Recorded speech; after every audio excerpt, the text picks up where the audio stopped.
All right, and that is a pretty significant visit, being the first since he ascended to the throne. But at the same time, Kenya is quite special to the royal family, given that the king's mother actually found out that she had ascended to the throne herself while in Kenya. So it's pretty interesting. And we're going to just shift gears into what's trending. And our special guest today is Senator Crystal Asige. And Senator Crystal Asige, thank you so much for making the time to join us this morning to discuss what's trending. Of course, today you shall be our trending topic. What do you make of the king's visit this week? Well, it's absolutely a special occasion for Kenya to be a part of, him coming to visit us as his first choice in the Commonwealth in Africa. And actually, one commonality that I do have, which I've never actually said to you before, Trix, is that even as the Queen found out that she was Queen when she was in Kenya, I actually found out that I was a senator when I was in England last year. Oh, wow. Okay. Yeah, it was actually the same week that we heard of the news of the Queen's death. Oh. And that same week I was in Manchester doing a global leadership event. I was doing a keynote there. And then that's when I was sent many texts on my WhatsApp saying, like, you know, Crystal, congratulations. I was like, what's happening, Kumbe? That's when I got the news when I was in England during the time that the Queen passed, that I was also not ascended to the throne, but to your throne to Senate. your own little throne. But I think it's a really good opportunity for Kenyans to be able to speak with the king and the team, the huge team that he's come with. Of course, when I get to see him this afternoon, it'll be my first time ever meeting anyone in any royal family across this world. So I'm very excited to be able to, even if it's just 2 minutes, to state my case. What is your case, if I may ask? I think just my agenda regarding disability, regarding inclusion, diversity, and I know that the Princess Trust do a lot of work as well in those regards. So having and his ear on those topics would be fantastic. Of course, I know I won't have much time. There are many other people who would want to say hello to him, but this private reception that I've been invited to by the British ambassador is really special. I feel quite honored and privileged to have been chosen to come and meet the king one-on-one. Yeah, there are two sides to this. Of course, earlier on we saw that report whereby the king actually acknowledged some of the wrongdoings that the British did in Kenya. What do you make of that? It's a bit something that I didn't expect would happen, but on the other hand, there's a lot of work that happens within Commonwealth nations thanks to the royal family. Speak to us about what you think about that. I think he's sort of put himself or positioned himself as somebody who is different from what we've seen in the past in the royal family. Right. He has come in and he said in numerous interviews and addresses that because of the fresh sort of like perspective that he brings, and even before when he was as a prince of England, he would speak very much on I'm a fresh face, I've got new ideas, new perspectives, I want to do things in a new way. So I think it's just his opportunity to do so and to put his money where his mouth is. And it's good that he's acknowledged. I think that is a great first step, because you know that is a difficult one to say that yes, my family and our history and our legacy have thrived on these wrongdoings, and we want to now come together and figure out how to move forward in partnership. Okay, and of course that's something that will go down in history as one of the many first of the king charting his own path. I'd like to know, far from the king charting his own path, you yourself this is your first time in this seat as senator. Tell us about what the journey has been like for you as a young leader. Yes, I've been sat with you before, but not as a senator. So yes, this is my first as well. First year has gone by. It's been really interesting, I'll say. I think I've seen all the colors of the rainbow through my experience in Senate. There've been dark times, there've been bright times, there've been questionable times, but I think what I came in focused on is I want to put my head down and I want to do as best as I can for the agenda that I am holding, which is persons with disabilities, women and youth, those special interest groups. And I think I've, tried my best in the first year. I've been voted one of the highest performing senators, so that's at least a testament to mi nafanya kazi. I'm actually trying to do my best, and also coming in as a creative. I mean, us as creatives, we come with a different sort of perspective on everything. We are open. We are la di da, kumbaya. Everything is love and happiness and vibes. And then now we've come into politics, and of course a new hat has been put on. Completely different space. Yeah, absolutely. So it's just finding the balance between the two, not losing who I am, but then also engaging parts of myself that other people have never seen before, perhaps. And I think I'm doing an okay job. I have gained the respect of many other senators, many other MPs, heads of state I've met, countries I've been to, conferences that I've spoken at. I think I'm charting my own little way, so I'm glad for that. Yeah, but I'm curious about what you actually have been able to do in terms of the work that you're doing in this particular position for people living with disability, and even just setting an example as a young leader. Well, I have several bills that I'm sponsoring. I think I'm actually one of the top sponsors for bills right now. I have almost 9 that are processed, and more coming. So the flagship one for me is, and it's my baby, I call it my baby, it's the Persons with Disabilities Act. And that act the bill just seeks to repeal the 2003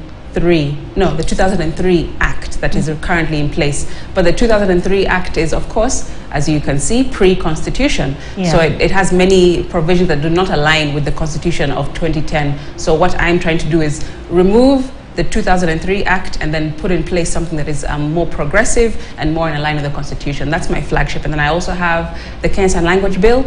I also am sponsoring the Startup Bill for young innovators. Many of us are out here looking for opportunities with our innovations and our startups, our companies, our ideas. So that's supposed to give a legal framework for young people to thrive in that way. I also have the Learners with Disabilities Bill, which I believe His Excellency the President has also acknowledged. I see him talking about it, not in specific regard, but I have, so that's really good. I'm glad that he is aware of it. And other really important road amendment bills, because our roads are not fit for use right now, especially for people with disabilities. You can see all these crashes happening throughout the year, so many unfortunate accidents and incidents, and just road carnage is what I can call it. So I'm trying to amend different road bills to make them more universally designed moving forward in road construction. Yeah, and I do believe you have an upper hand because you have seen better things outside of Kenya, so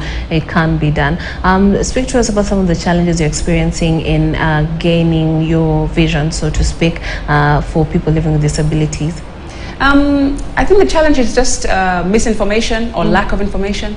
A lot of MPs, it's the first time for them to really interact with a person with disability when I'm in the House or walking around Parliament. And of course, it's the first time that many of them have interacted with a visually impaired parliamentarian. So because there are other parliamentarians with different disabilities, of course, but I currently am the only visually impaired parliamentarian across both houses.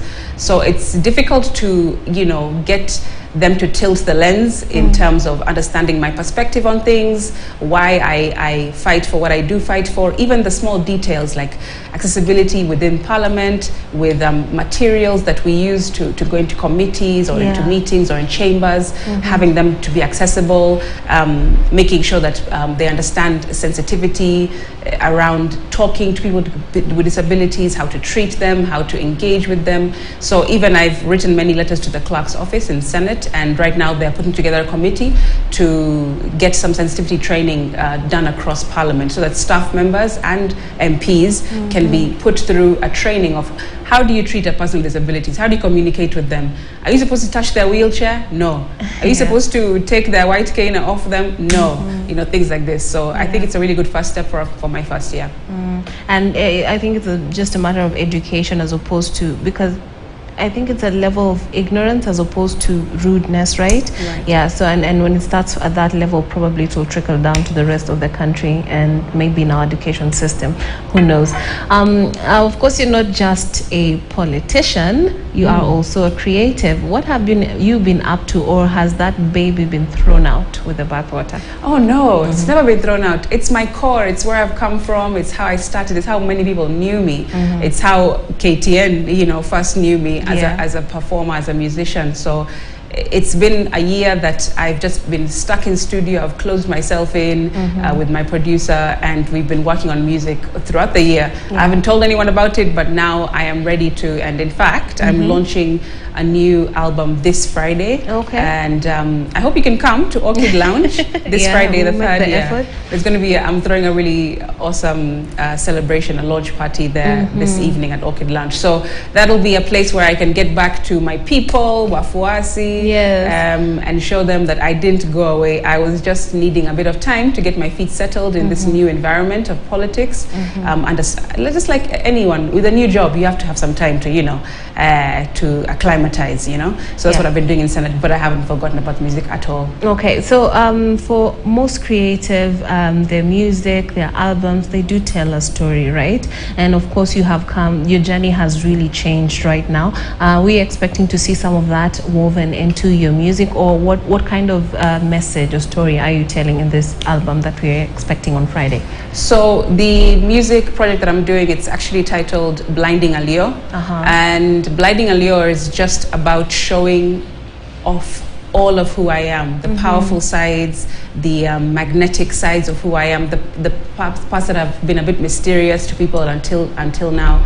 So Blinding Allure, the mixtape, I want to tell stories of the things that I haven't said before.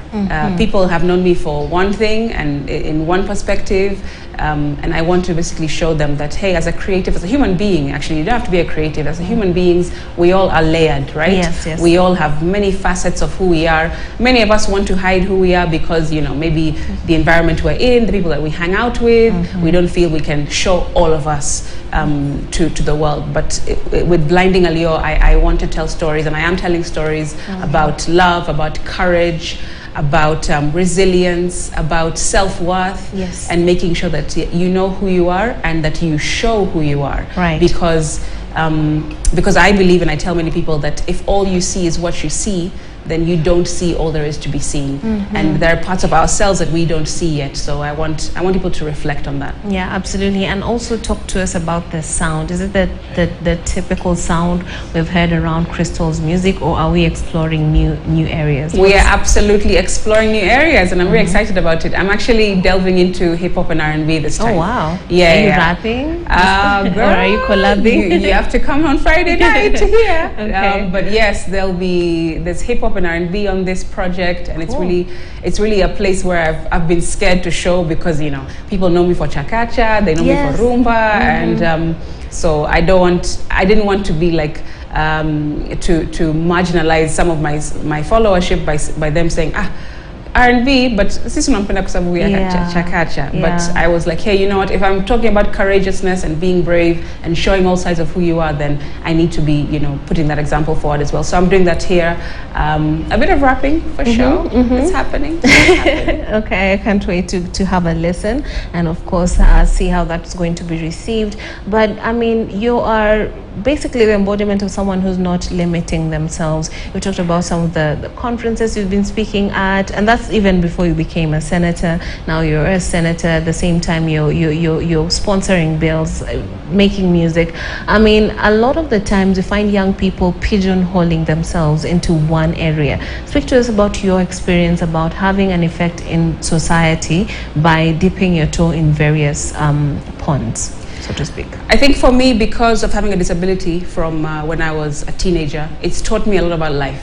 It's taught me a lot about what I'm here to do, why I was born, why I've been put here, my purpose. So I've been able to find out my purpose quite early in life because I've had a lot of time to reflect. I've learned many lessons through my disability, gone through many experiences. So as a young person, even though I'm young, I feel like I've got a very old soul, and I might have lived like 7 lives already because, like you say, of all these different experiences, I've been able to throw myself into the impact space, the disability space, the creative space, and now the politics space. And I think for young people, being pigeonholed, sometimes it comes from people around us, our community, yes, for sure. Families, our schools, our teachers who just tell us, no, you just have to be an engineer, you have just to be a doctor or whatever, what have you. But I think we're in a place in time, 2023, we're moving to a place where innovation is everywhere. Yeah. Even if you are a secretary, even if you work in a shop or you work in a school, you can do so much more. And I think when people start to understand your authenticity comes out of you exploring all of you, leaving it all on the playing field, like athletes usually say, I'm leaving it all on the field. Yeah. So that when you reach your 70s, 80s, 90s, you're like, you know what? I did it all. Yeah, I didn't leave anything behind. And I think that's always my mentality in everything that I do. I try to, I mean, all that you can do is try. If it fails, cool. Yeah, move on to the next thing. Tried, Yeah. And of course, I'm sure you've said this a lot of times on various platforms, but just give a word to someone living with disability. Maybe they're down, feeling like they are, having the wrong end of the stick. Just give them a word of encouragement and perhaps motivation.